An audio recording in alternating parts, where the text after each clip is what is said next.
I'm just going to update and reshoot and update the power chord palm mute video because the last one was way too long. So I'm going to try, it was almost 11 minutes long. I'm going to try to keep this one under 5 minutes.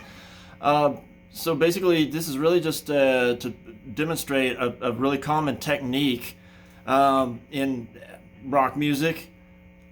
And that's a big category, but it could be, you know, hard rock, glam rock, light rock, of course, really heavy metal stuff, you know, speed metal, and this could be like 70s stuff. Really, kind of really started, I think, more or less in the 70s, right?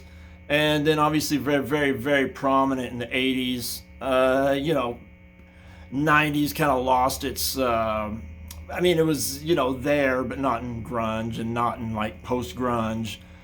But it was still in existence in the bands, the kind of carryover bands, legacy bands from the previous decades. And, you know, it's still used. And I bet you even nowadays, probably in some bro country, you're going to hear something sort of similar to this. Let's go over real quick, just in case you don't know, what a power chord is. A power chord, I'm not going to get into the theory of it, but let's just look at the shape. Let's just take fret 7, string 5. That's the root note. And then we're just going to do the 2-note version, the 2-fingered version. There is a 3-note version of a power chord. Really doesn't change it much, other than just adds a little bit more kind of texture. But let's just do the 2-note version. Fret 7, string 5, index, fret 9, string 4, ring. And a power chord shape, most of them are the same. This is the predominant shape. There obviously are some other shapes, but this is predominantly the main shape and the shape I'll be using right now. So, and in this position right here, fret 7, string 5, it's an E, an E5. An E5 would be the correct designation of a power chord, as opposed to an E major or an E minor. It's an E5. Then you go down here to fret 3, string 5. There's a C5. I think I'm a little out of tune. Whatever. Go here to fret 5, string 5, same shape. That's a D5, and that chord progression, E5, C5, D5. I mean, that's like the cliche hard rock, heavy metal, and even, like I say, even just regular rock chord progression. Okay, so there's the power chords. The palm mute. If you don't know, a palm mute can be done anywhere, but in this lesson, the palm mute is going to be on string 6, the big string, open. That's not a palm mute, right? That's just the open string 6 being played a few times. A palm mute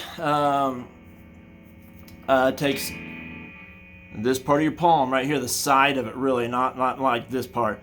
The side of it right here. So here's your pick. Here's the side of your palm that you need. And it's got to basically lay on top of the bridge right here, the bridge of the guitar. I mean, not like right on top of it, but you basically have contact with it because you just want a little bit of skin on that string 6 or whatever string you're trying to palm mute. A little bit of skin, and because you want the string to still resonate. Now if I move forward, my hand forward just about an inch, it's no longer a palm mute, it's just a mute. Because the string is not resonating. Now I'm going to move it back. There's the palm mute.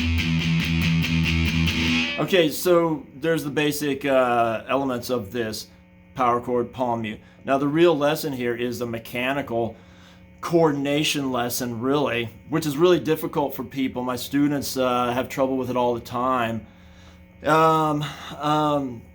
because it's you have to basically bounce the hand on and off the strings, really, because you hit the chord's not palm muted, and then you have to go right back to contact with the string, in this case string 6, and palm mute, and it's a rhythmic chord, like I say, it's a rhythmic coordination issue. So here's the chord, and then some palm mutes.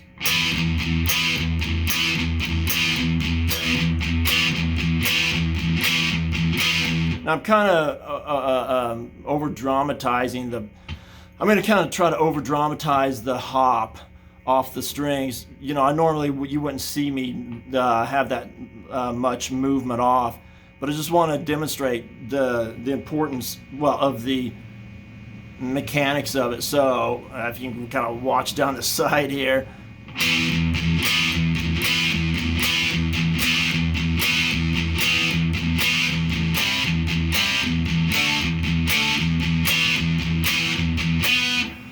And that is actually what's so hard about it. You know, listening to that doesn't sound very difficult, but it is, because most people just can't get the rhythm right because of the coordination of having to hit the chord, then come back to the string, hit the chord, come back to the string. It's just something, you know, once it's explained, I mean, once you start thinking about it and once you kind of play around with it, you know, this is what really happens. Most people, they go, let's see here, they go. And look, that's a legitimate riff. There's lots of songs have riffs like that, rhythmically speaking. But what if the riff is... That's what people have trouble with. Here's the other version. Well, they even have trouble with that a little bit at first too. But you know, like I said, they're both legitimate riffs. But the other one seems to be harder.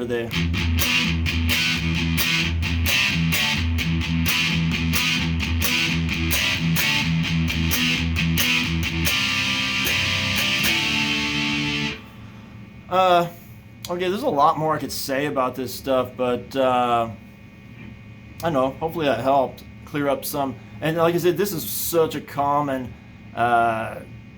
technique. I mean, it's probably, in my opinion, in the top 5 most important songwriting, song playing techniques for hard rock, heavy metal, and like I said, light rock even too. I mean, look, I'm going to date myself, but it doesn't matter. Music doesn't matter. I mean, music is music. It doesn't really have an age, in my opinion. But you listen to bands like Rick Springfield from the 80s or the Outfield, and those are not heavy metal bands. Those are not even hard rock. They're just light rock, radio rock, top 40 rock, and they do stuff like this. Pat Benatar, oh man, I'm trying to think, what's her name, from the Bee Gees, not the Bee Gees, it's a dude band. I'm thinking of, never mind, I can't think of her name. But, you know, my point is, top 40 rock. It doesn't have to be heavy metal. It doesn't have to be speed metal. The technique is pervasive everywhere. You know, anyway, I'm just going to leave it right there. Rock.